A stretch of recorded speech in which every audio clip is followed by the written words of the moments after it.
దేవుడు మనందరితో కూడా మాట్లాడలాగిన ఒక్క నిమిషం తలలో మంచి ప్రార్థన చేసుకుందాం.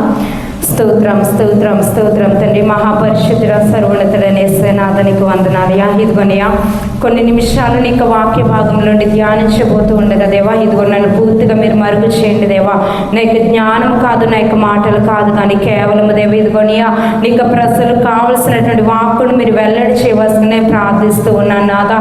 ఇదిగోనయ్యా తండ్రి దేవా, నీకు వాక్యం విత్తపడుచు ఉండగా దేవా, దాన్ని వినగలిగినటువంటి చెవులు, దాన్ని గ్రహించేటటువంటి మనస్సు ప్రతి బిడ్డకు మీరు అనుగ్రహించండి దేవా. ఎవరికి ఏ మాట అయితే అవసరమో దాన్ని తప్పకుండా ప్రతి బిడ్డకు మీరు అనుగ్రహించమని ప్రార్థిస్తూ ఉన్నాను నాదా. నీకు వాక్యము ద్వారా మమ్మల్ని సరిచేయండి, మమ్మల్ని కట్టండి నాదా, మమ్మల్ని స్థిరపరచండి దేవా. ఇదిగోండి ఆ పరిపూర్ణమైన భక్తిలోనికి ఎదగడానికి నీకు సహాయం అనుగ్రహించవస్తుందని ప్రార్థిస్తూ ఉన్నాను నాదా. దుష్టి యొక్క ప్రతి ఒక్క క్రియలు మీరు లయపరిచి నీకు ఆత్మ కార్యములు మా మధ్య జరిగించి నీకు నామానికి మాత్రమే మీరు మహిమ తెచ్చుకోమని యేసునామమున అడిగి వేడుకొనిచున్నాం పరమ తండ్రి, ఆమేన్. హల్లెలూయా హల్లెలూయా. పరిశుద్ధ గ్రంథము నుండి సామెతల గ్రంథము 14వ అధ్యాయము. సామెతల గ్రంథము 14వ అధ్యాయము 26, 27 వచనాలు చదువుకుందాం.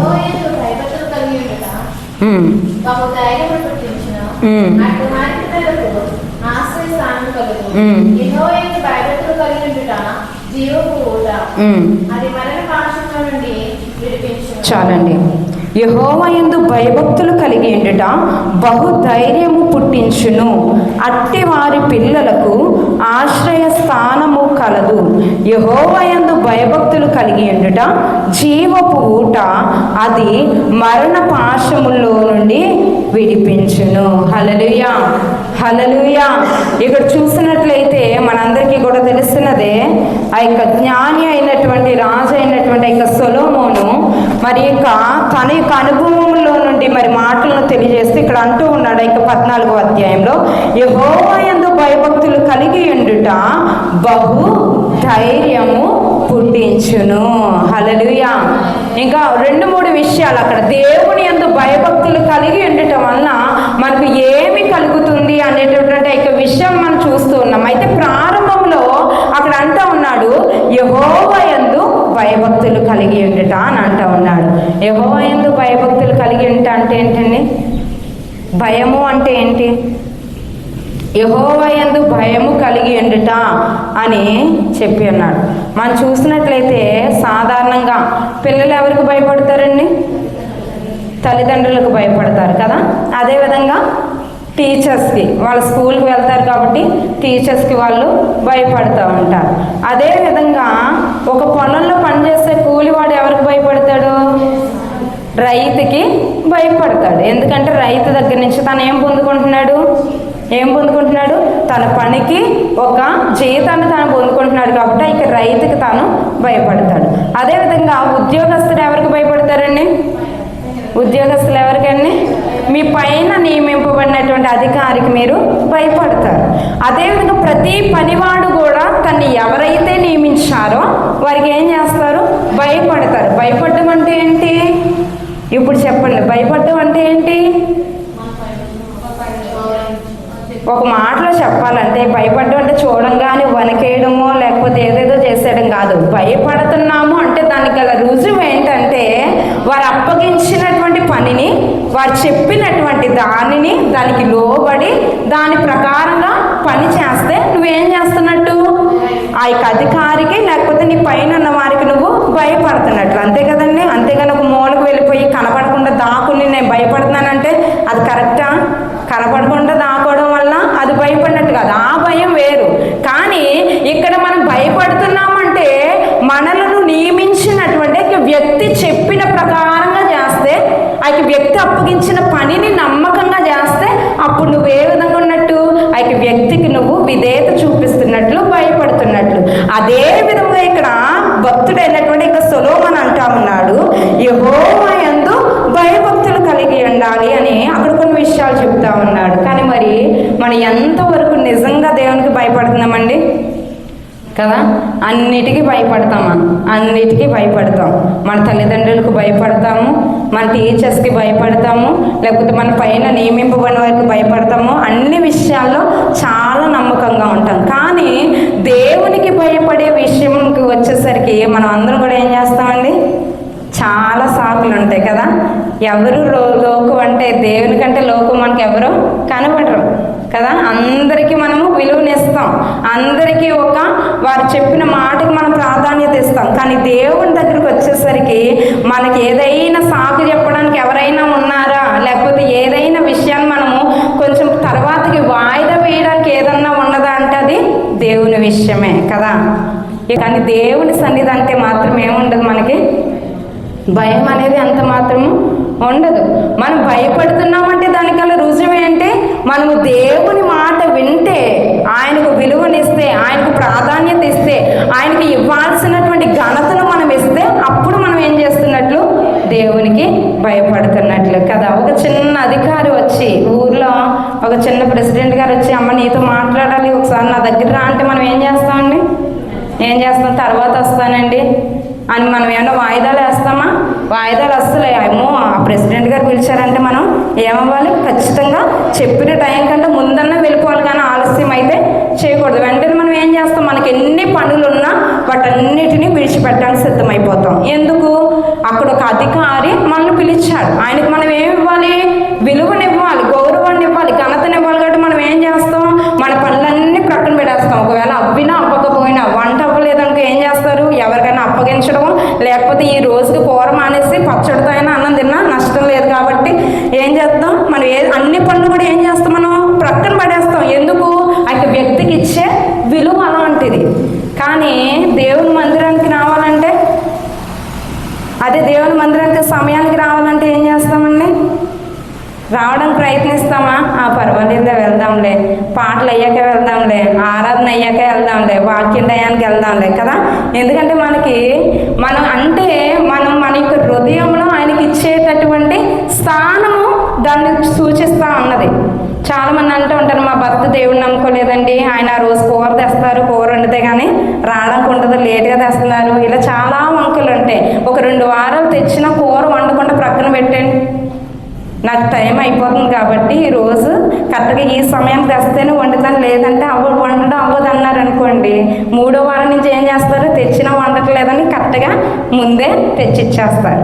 అంటే మనము అక్కడ ఇవ్వాల్సినటువంటి ఆ యొక్క విలువను మన యొక్క క్రియల ద్వారా మనం ఏం చేయాలి, చూపించాలి. నేను దేవునికి భయపడుతున్నాను, ఆయన అంటే నాకు గౌరవం, లేకపోతే ఆయన తర్వాత నాకు ఎవరైనా అని మనం చెప్తున్నామంటే దానికి తగినట్లుగా మన యొక్క క్రియలు ఏముండాలి, ఉండాలి. మనం ప్రవర్తించే ప్రవర్తన ప్రతి విషయంలోనూ ఆయన ప్రాధాన్యత ఇవ్వాలి అని మనం ఎప్పుడైతే నిర్ణయించుకుంటామో అప్పుడు దానిని బట్టి మనం ఆయన గురించి, ఆయన పట్ల మనం ఎంత భయం కలిగి ఉన్నామనేది మన యొక్క క్రియలు ఏం చేస్తాయి, వాటిని రుజువు చేస్తాయి. హల్లెలూయా, హల్లెలూయా. మనం అన్నిటికీ భయపడతామండి, సృష్టికి భయపడతాం. అంటే నేను చెప్పాను కదా ముందు ఉదాహరణకి, అలా చిన్న చిన్న జీవులకి, చిన్న చిన్న వాటికి మనము భయపడతాం. సాతానుకు కూడా భయపడతాం కదా. సాతాను అంటే నాకు భయం లేదన్న వాళ్ళు ఎవరన్నా ఉన్నారా? సాతానుకు కూడా భయపడతాం. ఎవరైనా దయ్యం పట్టిన వ్యక్తులు ఉన్నారనుకోండి, ఒక దయ్యం పట్టిన వ్యక్తి ఎవరన్నా వచ్చి ఇక్కడ కూర్చున్నారనుకోండి, ఏం చేస్తారు, భయం వేస్తుందా, భయం వేయదా? భయం వేస్తుందా, వేయదా? నిద్ర వస్తుందా? అప్పుడు వాక్యం చెప్తే చక్కగా నిద్ర వస్తుంది. అదే దెయ్యం పట్టిన వ్యక్తి ఎవరైనా ఇక్కడ కూర్చున్నారనుకోండి, నువ్వు కొనుక్కుబాటు పడితే ఎక్కడ నీలో కొత్తదో ఆత్మని ఏం చేస్తారు, స్తోత్రం, యేసు రక్తం, యేసు రక్తం, యేసు రక్తం. ఎప్పుడు ప్రార్థన చేయని వాళ్ళకి కూడా ఏమవుతుంది, ఆ భయంతో ఎక్కడలేని భక్తి పుట్టుకొచ్చేస్తుంది. ఎందుకని, సాతాను కూడా నువ్వేం చేస్తున్నావు, భయపడుతున్నావు. సృష్టికి భయపడుతున్నాం, సాతానికి భయపడుతున్నాం, కానీ అన్నిటినీ నియంత్రించగలిగినటువంటి దేవుడు అంటే మాత్రం మనకి భయం ఉండదు. మనందరికీ చాలా విషయాలు మనం భయం అనేది మనలో లేకపోవడం వల్ల మనం ఏం చేస్తూ ఉంటాం, వీటన్నిటిని కూడా మనం చేస్తూ ఉన్నాం. హల్లెలూయా, హల్లెలూయా, హల్లెలూయా. అయితే దేవుని యందలి భయము మనకు కలగాలంటే మనం ఏం చేయాలి? మనం చెప్పుకున్నప్పుడు దేవునికి భయపడాలంటే ఆయన చెప్పిన రీతిగా చేయాలి, ఆయనకు ప్రాధాన్యత ఇవ్వాలి. ఇవన్నీ దేని ద్వారా మనకు కలుగుతాయి? లేకపోతే దేవుని యందలి భయాన్ని ఏ విధంగా మనము వ్యక్తపరచాలో దేని ద్వారా మనం తెలుసుకోగలుగుతామని చూసినట్లయితే, మరి కీర్తనకారుడు ఒక మంచి మాటలు చెప్తాడు. ఇక కీర్తన గ్రంథము 119వ కీర్తనలో ఒక మంచి మాటను అక్కడ కీర్తనకారుడు చెప్తా ఉన్నాడు. 119వ కీర్తన 38వ వచనం చూసినట్లయితే, అక్కడ ఈ విధంగా రాయబడి ఉన్నది. 119వ కీర్తన 38వ వచనం. నీవిచ్చిన వాక్యము మనుష్యులలో నీ భయమును పుట్టించుచున్నది. చాలండి. హల్లెలూయా, హల్లెలూయా. దేవుని యందలి భయము మనకు ఎలాగ వస్తుంది అని చూసినట్లయితే ఎలా వస్తుందంట? నీవిచ్చిన వాక్యము ఏం చేస్తుందంట? మనుష్యులలో నీ భయమును పుట్టించును.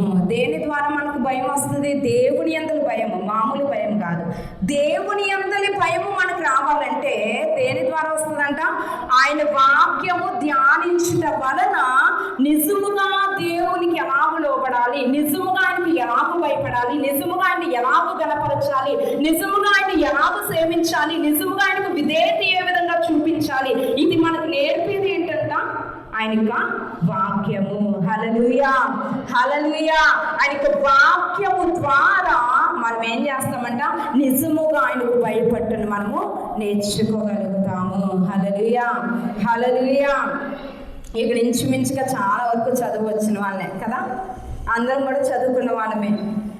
ఒకసారి మనం ఆలోచన చేస్తే ప్రతిరోజు నేను తప్పకుండా బైబిల్ చదువుతానండి, ఒక్క అధ్యాయమైనా కనీసం చదువుతాను అన్న వాళ్ళు ఒక్కసారి చెప్పండి. ఒక్క అధ్యాయమైనా చదువుతానండి రోజుకి కదా. ఒకసారి మనం ఆలోచన చేద్దాం. దైవజనులు గత వారంలో ఉపవాస కూర్చు జరిగినప్పుడు ఖాళీగా ఉన్న వాళ్ళు, ఇంటి దగ్గర ఉండే ఆడవాళ్ళు, పనిలోకి వెళ్ళకుండా ఉద్యోగం లేకుండా మామూలుగా ఇంటి దగ్గర ఉండే వాళ్ళు కనీసం 10 అధ్యాయాలు చదవమన్నారు. లేదా ఎంత బిజీగా ఉంటే కనుక కనీసం 5 అధ్యాయాలు చదవమన్నారు కదా.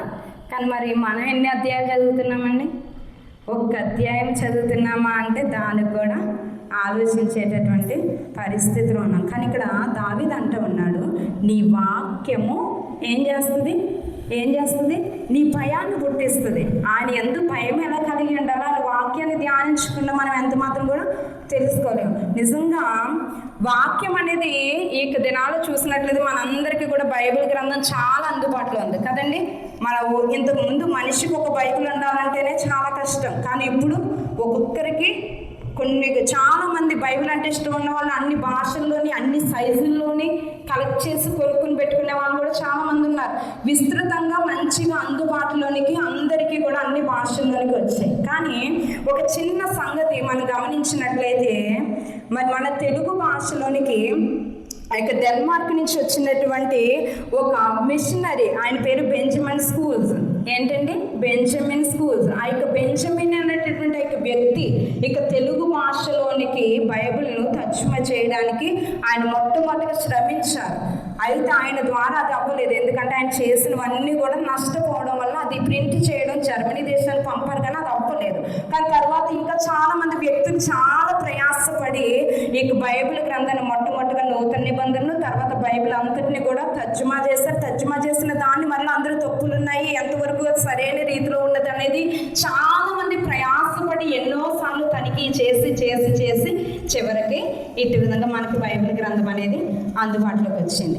అయితే అసలు ఇక బైబిల్ గ్రంథము తర్జుమా చేయబడడానికి, ట్రాన్స్లేషన్ చేయడానికి ఆ యొక్క ప్రారంభమున ఆ యొక్క ఆలోచన పుట్టడానికి కారణం ఎవరు అని చూసినట్లయితే ఒక చిన్న పాప. ఆ అమ్మాయి పేరు ఏం పేరో తెలుసండి? మేరీ జోన్స్ అంట. ఏంటండి?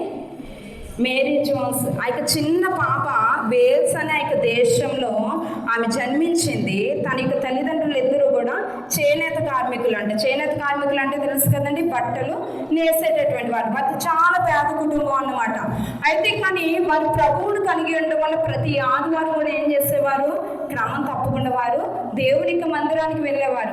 ఈ మేరీ జోన్స్ ఆమెకు చదువు లేదు. ఎందుకంటే ఆమె ఉన్నటువంటి ఊర్లో ఏం లేదు, స్కూలు లేదు. అప్పట్లో అన్ని ఊర్లలో స్కూళ్ళు ఉండేవండి? ఉండేవి కాదు. ఇప్పుడంటే ప్రతి మన అందరికీ కూడా స్కూల్స్ ఉన్నాయి, చాలా స్కూల్స్ ఉన్నాయి ఒక్కొక్క ఊరికి. కానీ అప్పట్లో స్కూల్స్ అనేవి పెద్దగా ఉండేవి కాదు. చాలా దూరం వెళ్ళి చాలా ప్రయాసపడి చదువుకునేవారు. అయితే ఈమె ఉన్నటువంటి గ్రామంలో స్కూల్ లేకపోవడం వల్ల ఆమెకు చదువు కూడా లేదు. కానీ ప్రతి ఆదివారం ఏం చేస్తుందంట? దేవుని యొక్క మందిరానికి వెళ్ళి పాస్టర్ గారు చెప్పే ప్రతి విషయాన్ని కూడా చాలా ఆసక్తిగా ఆమె పాస్టర్ గారి వైపు చూసి ఏం చేస్తుందంట? ఆలకిస్తూ ఉండేదంట. ఇంటికి వచ్చిన తర్వాత ఏం చేస్తుందో తెలుసండి, తను విన్న దాన్ని ఎక్కడ మర్చిపోతుందో అని చాలా ఆసక్తి కలిగి ఉండడం వల్ల తను ఏ పని చేసినా కానీ పదే పదే ఆ వాక్యాన్ని ఏం చేస్తూ ఉండేదంట, తను చెప్పుకుంటూ ఉండేదన్నమాట. మరలా మరలా మరలా మరలా తను మర్చిపోకుండా ఉండడానికి, అది గుర్తుండిపోయేలాగా పదే పదే ఏం చేస్తూ ఉండేదంట, ఆ యొక్క బైబిల్ వాక్యాలు లేకపోతే తను విన్నటువంటి సంఘటనలు ఏం చేస్తూ ఉండేదంట, నెమరు వేసుకుంటూ ఉండేదన్నమాట. ఆ విధంగా ఉంటూ ఉండగా అయితే కొన్ని దినాలు గడిచాయి, కొన్ని సంవత్సరాలు గడిచాయి, కానీ ఆమెకు బైబిల్ మీద ఉన్నటువంటి ఆసక్తి తగ్గలేదు. తనకు ఒక కోరిక పుట్టిందనమాట. ఏ విధంగా అయినా నేను ఏం చేయాలి, ఒక బైబిల్ని నేను కొనుక్కోవాలని అనుకుంటా ఉన్నది. ఎందుకంటే అప్పట్లో బైబిల్ అనేది చాలా తక్కువగా అందుబాటులో ఉండేది కాబట్టి, తక్కువగా అందుబాటులో ఉన్నటువంటి వస్తువు ఏమవుతుందండి, దాని యొక్క ఖరీదు ఎక్కువగా ఉంటుంది కదా, ఎక్కడైనా అంతే. మరి ఆ యొక్క బైబిల్ కూడా తక్కువగా అందుబాటులో ఉంటుంది కాబట్టి దాని యొక్క ఆ యొక్క ఖరీదు అనేది చాలా ఎక్కువ. కేవలం పాస్టర్ గారికి, అదేవిధంగా ఎవరైనా ధనవంతులు ఉంటే వారి దగ్గర మాత్రమే ఏముండేదంట, పరిశుద్ధ గ్రంథం ఉండేది. మిగతా వారి దగ్గర ఉండేది కాదు. వారు కేవలం విని వెళ్ళిపోయేవారు అంతే. కానీ ఇంక చిన్న అమ్మాయికి ఎలాగైనా నాకంటూ బైబిల్ కావాలో ఒక ఆశ ఉండేది. కానీ ఇంక చదువుకోవడం వచ్చా అంటే చదువుకోవడం కూడా రాదు. అయితే వాళ్ళ ఇంటికి కోడిగుడ్లు కొనుక్కోవడానికి ఒక ఆమె వచ్చేదంట. అయితే ఆ వాళ్ళ ఇంటి దగ్గర ఏమున్నది, బైబిల్ ఉంది. ఈమె పదే పదే ఆ యొక్క బైబిల్ వాక్యాన్ని చెప్పడం చూసి ఆమె అన్నది ఏమనంటే, మేరీ, ఒకవేళ నువ్వు చదువుకోవాలని అనుకుంటే కనుక మా ఇంటి దగ్గర బైబిల్ ఉంది, నువ్వు చాలా ఆసక్తి కలిగి ఉన్నావు కాబట్టి నీకు ఖాళీ దొరికినప్పుడు నువ్వేం చేయొచ్చు, మా ఇంటికి వచ్చి నువ్వు బైబిల్ చదువుకోవచ్చు. అంటే ఈమెకి చదవచ్చా, చదువు రాదు. అప్పుడు ఈమె ప్రార్థన చేయడం ప్రారంభించిందంటే 8 సంవత్సరాలు. అప్పటికి 8 సంవత్సరాల వయసు నుండి ఈమె ప్రార్థన చేయడం మొదలుపెట్టింది. అయ్యా, నాకు బైబిల్ చదువుకోవడానికి అవకాశం వచ్చింది, కానీ నాకు చదువు రాదు, ఏ విధంగా అయినా నువ్వేం చేయాలి, నా కొరకు ద్వారాన్ని తెరవాలని ఆమె ప్రార్థన చేసినప్పుడు ఆమె అలా ప్రార్థన చేస్తూ ఉంటే 2 సంవత్సరాలకి ఏమైందంట, ఆమె గ్రామానికి 7 కిలోమీటర్ల దూరంలో ఒక స్కూల్ని ప్రారంభించారంట. ఎన్ని కిలోమీటర్లు అండి, 7 కిలోమీటర్లు.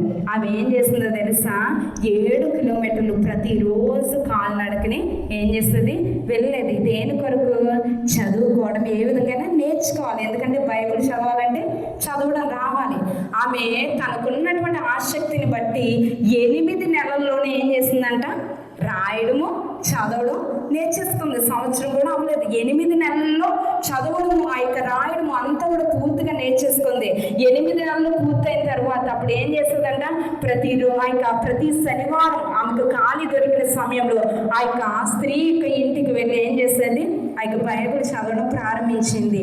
అలాగ చదువుతూ ఒక 2 గంటలు 3 గంటలు చదివేది, ఇంటికి వచ్చేది.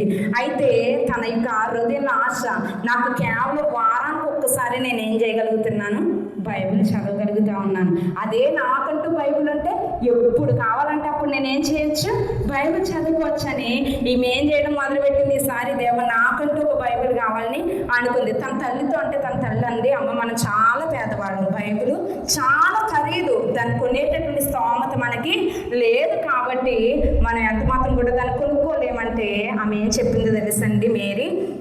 ఆమె ఏ విధంగా చెప్పింది, అమ్మ, బైబిల్ కొనుక్కోవడానికి ఎంత డబ్బు ఖర్చైనా పర్వాలేదు, నేను దానికోసం ఏం చేస్తాను, ఎంత అయినా నేను కష్టపడడానికి సిద్ధంగా ఉన్నాను, నేను ఏ విధంగా బైబిల్ కొరకు ధనాన్ని నేను దాస్తానని చెప్పి అడవికి వెళ్ళి ఏం చేసేదంట, కట్టెలు కొడతా ఉండేదంట. కట్టెలు కొట్టి ఆ పుల్లలు తెచ్చి అమ్మితే డబ్బు వస్తుంది కదా, ఆ డబ్బుని ఒక డబ్బాలో దాస్తూ ఉండేదంట.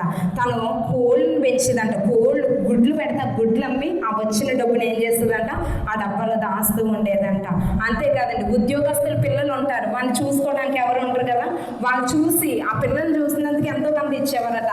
ఆ డబ్బులు కూడా ఏం చేస్తుందంట, ఆ డబ్బాలో దాస్తూ ఉండేదంట. ఈ విధంగా తను ప్రయాసపడి ఒక బైబిల్ను కొనడానికి ఎన్ని సంవత్సరాలు ప్రయాసపడిందో తెలుసండి, 6 సంవత్సరాలు. ఎన్ని సంవత్సరాలు, 6 సంవత్సరాలు. ఒక చిన్న పాప, 10 సంవత్సరాలు ఉన్నటువంటి పాప 6 సంవత్సరాలు ప్రయాసపడి ఏం చేసిందంట, ఆ బైబిల్ కొరకు తన యొక్క ధనాన్ని ప్రక్కన పెట్టింది. వస్త్రాలు కొనుక్కోలేదంట, కనీసం కాలికి చెప్పులు కూడా కొనుక్కోలేదు. ఏమి లేకపోయినా పర్వాలేదు, నాకు మొదట ఏం కావాలి, బైబిల్ కావాలి.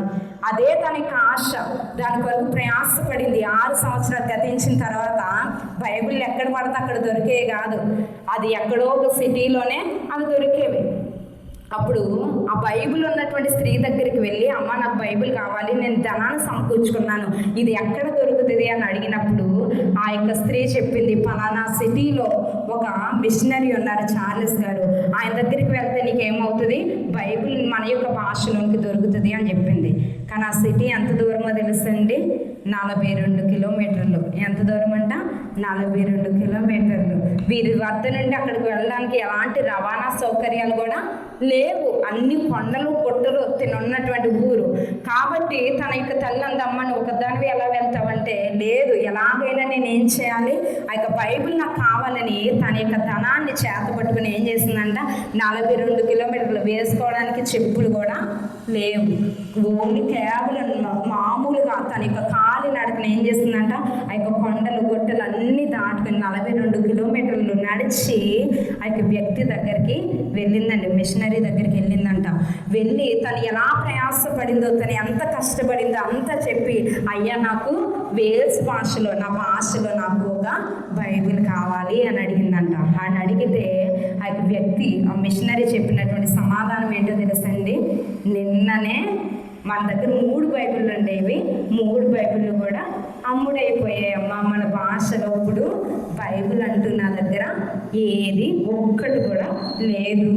మరలా ఈ భాషలోనికి బైబిల్ ప్రింట్ చేయబడి రావడానికి చాలా కాలము పడుతుంది అని చెప్పినప్పుడు ఈమె నిజంగా ఒక్కసారిగా కుప్ప కూలిపోయింది. ఎన్ని సంవత్సరాలండి ప్రయాస?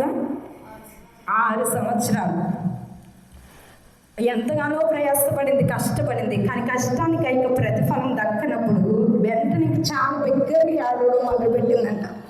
ఇంత ప్రయాసపడ్డాను, ఇంత ఆశపడ్డాను, మరి నాకు చదువుకోవడానికి బైబిల్ లేదని చాలా కన్నీళ్ళతో ఆడడం మొదలు పెడితే ఆ యొక్క మిషనరీకి వెంటనే ఏమైందంటే తన యొక్క హృదయం చలించిపోయింది.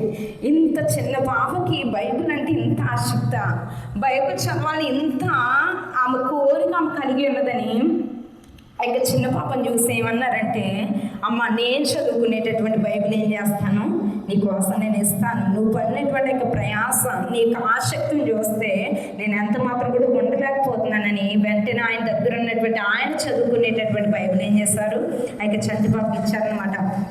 వస్తే వెంటనే ఏం చేస్తుందంటే చాలా ఆనందంతో ఆ బైబిల్ ముద్దు పెట్టుకుంటా చాలా సంతోషంతో ఆమె ఏం చేస్తుందంట, తిరిగి తన యొక్క గృహానికి వెళ్ళింది.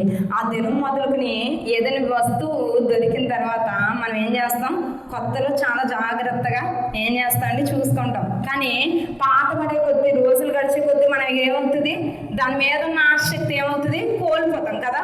ఒక కొత్త ఫోన్ అన్నా లేకపోతే ఏదైనా మన ఇష్టపడి కొనుక్కున్నదైనా కొన్ని నెలలు దాన్ని చాలా జాగ్రత్తగా చూస్తాం, కానీ తర్వాత అశ్రద్ధ అనేది మొదలవుతుంది. కానీ ఈమె బైబిల్ కొనుక్కున్నది మొదలు దినానికి 5-6 గంటలు కంపల్సరీగా ఖచ్చితంగా ఏం చేస్తుందంట, ఆయన బైబిల్ గ్రంథాన్ని చదువుతూ ఉండేదన్నమాట. ఆమె చనిపోయిన తర్వాత ఆమె సమాధి మీద కూడా ఒక బైబిల్ గ్రంథాన్ని ఏం చేస్తారు, వాళ్ళు చెక్కారు. ఎందుకంటే బైబిల్ కోసము ఆమె అంతగా ప్రయాసపడడం కడుపు వచ్చినటువంటి ఆసక్తి.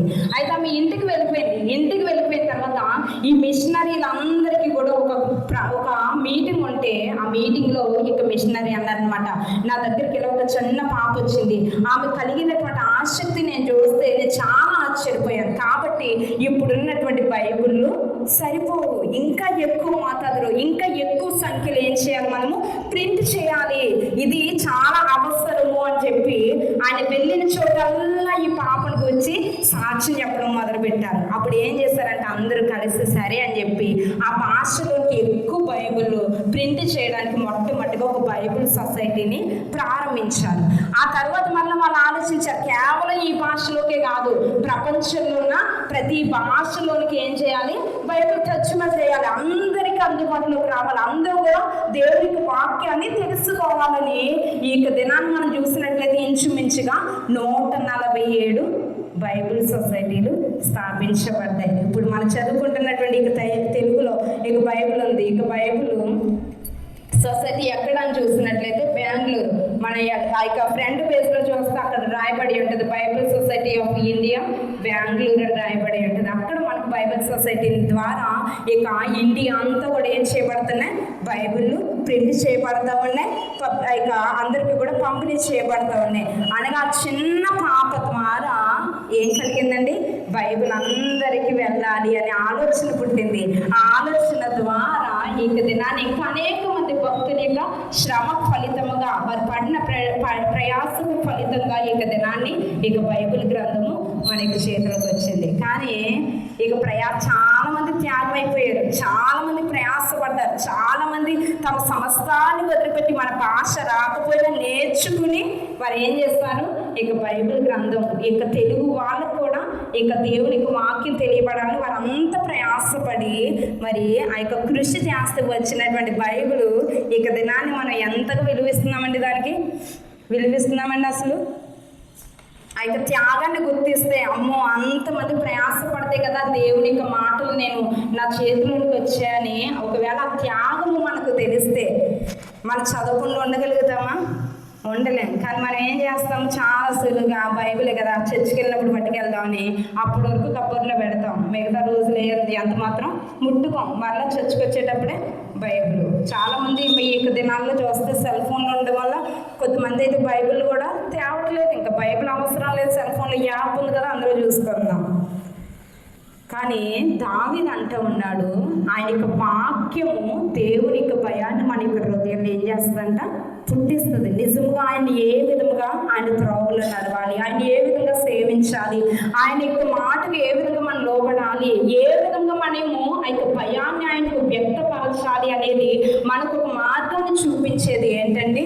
దేవుని వాక్యము. దేవుని వాక్యం గురించి అనేకమైనటువంటి విషయాలు ఆయన భక్తుడైనటువంటి దావీదు చెప్పి ఉన్నాడు. నీకు వాక్యము నా యొక్క పాదములకు దీపము, నా యొక్క త్రోవకు వెలుగైనది అంటున్నాడు. నీకు వాక్యము నన్ను బ్రతికించును అంటున్నాడు, నా బాధల్లో నెమ్మదినిచ్చిన అంటున్నాడు. ఈ విధంగా అనేకమైనటువంటి మాటలు ఉన్నాయి. కానీ అన్నిటికంటే ప్రాముఖ్యంగా ఆయన యొక్క భయాన్ని మనం కలిగి ఉండాలంటే, దేవుని యందు భయము మనకు నేర్పించేది ఏంటంట?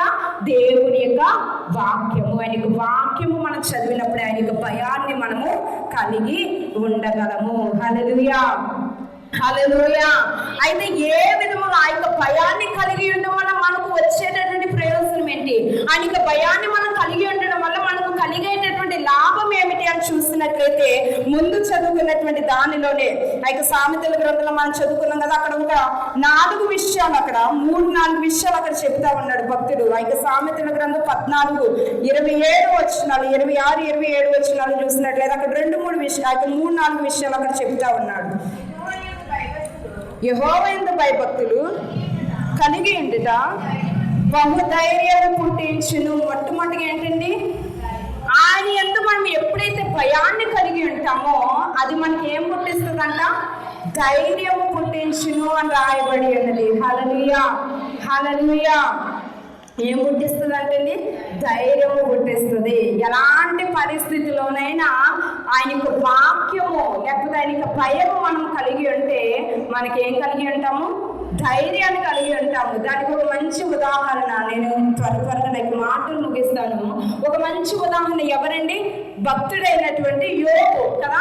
తన జీవితంలో అనేకమైన ప్రతికూలతలు మనందరికీ తెలిసినది, చాలా సుపరిచితమైన వ్యక్తే కాబట్టి నేను విస్తరించి మాట్లాడడం లేదు. అయితే యోబు యొక్క జీవితంలో కలిగినటువంటి ఆ యొక్క ప్రతికూలతలు మరి ఎవ్వరు కూడా ఎదుర్కొని ఉండరు. అంత గొప్ప శ్రమలలో కూడా అతడు ఏం విడిచిపోలేదు? తన యొక్క ధైర్యాన్ని అతడు విడిచిపెట్టలేదు. సమస్త కోల్పోయిన ఒక గొప్ప ధైర్యం హృదయంలో, నేను మరలా నా యొక్క సజీవునిగానే నేను ఏం చేస్తాను? నా యొక్క కన్నులారా నేను దేవుడిని నేను చూస్తాను. నేను తప్పకుండా అతని హృదయంలో ఒక నిశ్చయత, ఒక ధైర్యము. దానికి గల కారణం ఏంటంట? ఆయన దేవుని అందలి భయభక్తులు కలిగినటువంటి వాడు. హల్లెలూయా, హల్లెలూయా. అంత భయము దేవుని పట్ల కలిగి ఉన్నాడు కాబట్టి ఆ ఎటువంటి పరిస్థితులు వచ్చినా అతను ఏం చేయలేదు? భయపడక ధైర్యముగా ఉన్నాడు. రెండవది చూసినట్లయితే, అట్టివారి పిల్లలకు ఆశ్రయ స్థానము కలదు. హల్లెలూయా. ఎవరైతే దేవుని యందు భయము కలిగి ఉంటారో వారి పిల్లలకు కూడా ఏం చేస్తాడంటే దేవుడు ఒక ఆశ్రయ స్థానాన్ని కల్పిస్తాడంట. దానికి ఒక మంచి ఉదాహరణ ఎవరంటే భక్తుడైనటువంటి దావీదు. ఎవరండి? దావీదు. అతడు ఏం చేస్తాడంట? సౌలు వలె కాకుండా దేవుని యందు భయము కలిగి రాజ్యాన్ని ఏం చేస్తాడు?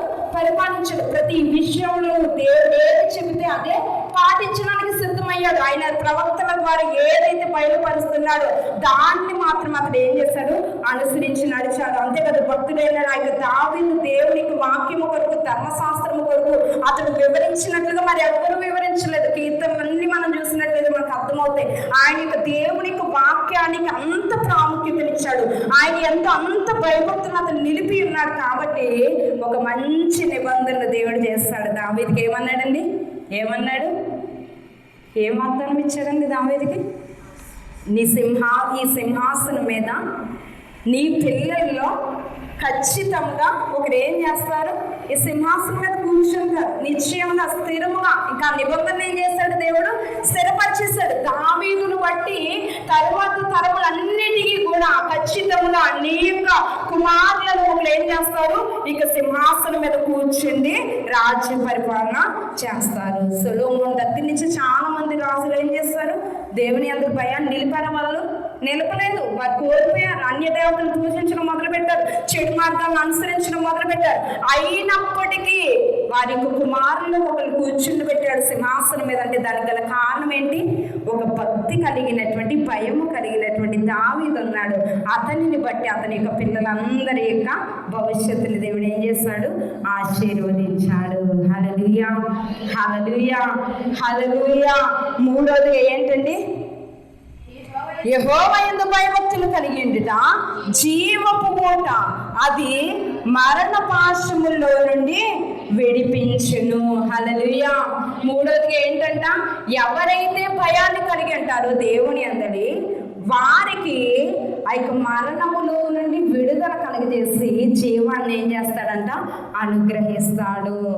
దీనికి ఒక మంచి ఉదాహరణ ఎవరంట, ఇస్సాకు. ఎవరండి, ఇస్సాకు కదా. తను ఏం చేస్తాడు, తన తండ్రే కాదు, అబ్రహాం మాత్రమే కాదు, ఇస్సాకు కూడా దేవుని యందు భయాన్ని కలిగి ఉన్నాడు. కాబట్టే తను బలి అర్పణగా అర్పింపబడడానికి సిద్ధమైపోయాడు.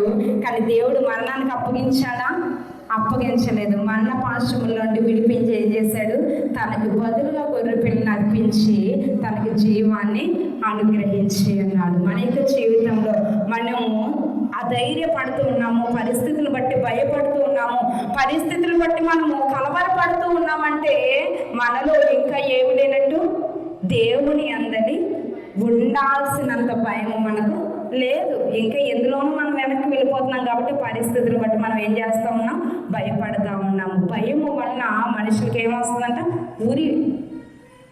ఏమొస్తుందండి, భయము వల్ల, ఇహలోక సంబంధమైనటువంటి భయము వల్ల మనుషులకి ఉరి వస్తుంది. అది మంచిది కాదు, దానివల్ల మనకు అపాయమే. కానీ దేవుని అందరి భయము మనం కలిగి ఉంటే దానివల్ల ఉరి కాదు, కానీ మరణములో నుండి జీవులలోనికి మనం ఏం చేస్తామంట, నడిపించగలుగుతాము. హల్లెలూయా, హల్లెలూయా. ఏం చేస్తాం, అది మనకి ఎలాంటి పరిస్థితుల్లోనైనా నా దేవుడు నా పక్షంగా ఉన్నాడు కాబట్టి నాకు విరోధి ఎవడు లేడు. ఎలాంటి పరిస్థితులైనా నేను జయించగలను, ఏ స్థితిలోనైనా నేను ముందుకు నడుపుగలను. ఏది కోల్పోయినా నా దేవుడు నన్ను తప్పకుండా విడిచిపెట్టేవాడు కాదని ఒక గొప్ప ధైర్యము ఆయన అందరి భయము మనకు పుట్టిస్తుంది. హల్లెలూయా, హల్లెలూయా.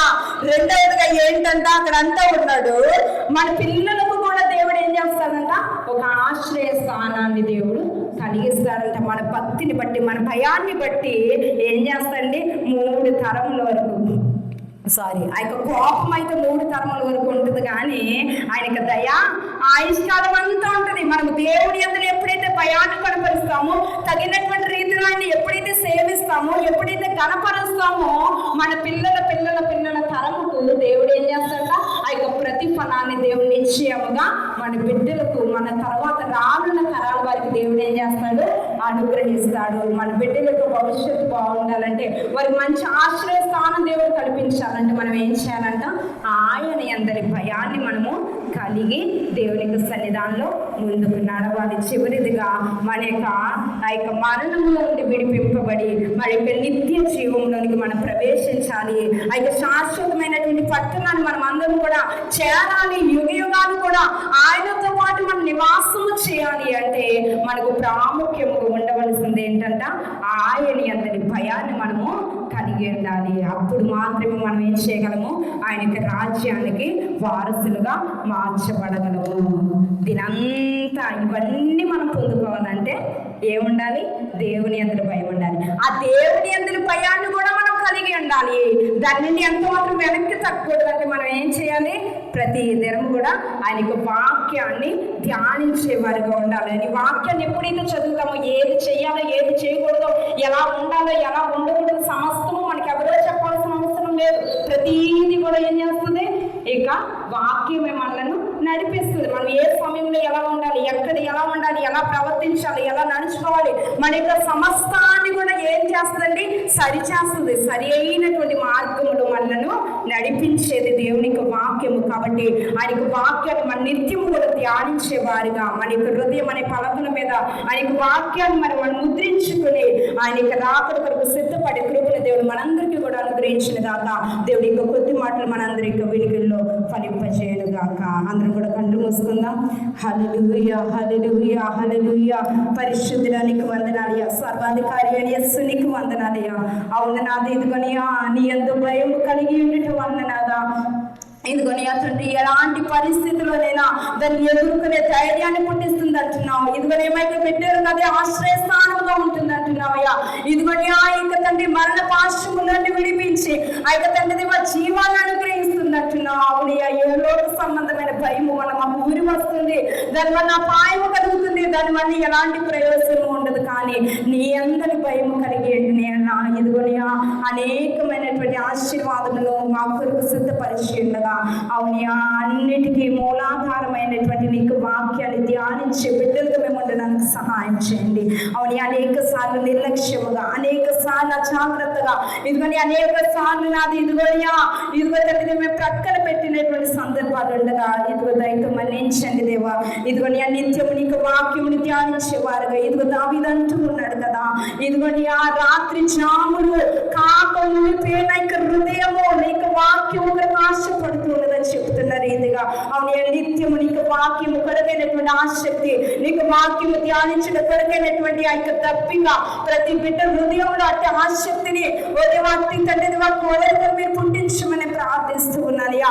ఇదిగోని మేము నిత్యము దేవ నీకు మాటలు ధ్యానిస్తూ దేవా, ఇదిగోని నీకు సన్నిధానంలో తండ్రి దేవా వాక్యం అనే అర్థంలో నామ జీవితం మేము సరి చేసుకుంటూ, ఇదిగోని నామ బ్రతుకులు మేము కడుక్కుంటూ దేవా, ఇదిగో పరిపూర్ణమైనటువంటి భక్తులకి మేము ఎదగడానికి దేవుని కృప దయచేయండి దేవా. నీకు నిత్య రాజ్యము కొరకు దేవా, ఇది మేము సిద్ధపరచబడడానికి దేవా, ఇదిగోని తండ్రి దేవా పరిపూర్ణమైనటువంటి భక్తులకు మేము ఎదగడానికి దేవా, అట్టి విధంగా నాది ఇదిగోని మమ్మల్ని అందరినీ నాదో మీరు తండ్రి దేవా ఆయుధపరచమని ప్రార్థిస్తూ ఉన్నాను. నాది ఇదిగో బైబిల్ అంటే బోరు కొట్టే విధంగా కాదయా, ఇదిగో బైబిల్ చదువుతే దేవా చదువుతూ నిద్రపోయే వారిగా కాదయా, ఇదిగో మెలకువ కలిగి నీకు మాటలు ధ్యానించే కృప, ఇదిగో మెలకువ కలిగి దేవా నీకు మాటలు నాది ఇదిగోనియా మా యొక్క హృదయం అనే పలక మీద రాసుకునే కృప, ఇదిగోని అవి దొరకగా తండ్రి మేము ఆసక్తితో భుజించే వారిగా, ఇదిగోని ఆ తండ్రి మా యొక్క హృదయం లోతులోనికి దేవా నీకు మాటలు నాటబడే రీతిగా దేవా అతి ఆసక్తి దేవా అతి కృప మా అందరికి మీరు దయచేయమని ప్రార్థిస్తూ ఉన్నారు.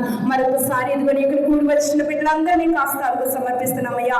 విన్నటువంటి మాటలు ప్రతి బిడ్డ హృదయంలో మీరు తప్పక మీరు ఫలింప చేయండి దేవా, వ్యర్థముగా కాదు నాది ఇదిగోని నూరంతలుగా ఫలించిన విత్తనము వలె ఇదిగోని నీకు వాక్యాన్ని ప్రతి ఒక్క బిడ్డ యొక్క హృదయంలో మీరు ఫలింపజేసి దేవా నీకు రాజ్యం కొరకు మేము అందరం సిద్ధపడే కృపను మీరు దయచేయమని యేసు నామమున అడిగి వేడుకొనుచున్నాం పరమ తండ్రి, ఆమేన్.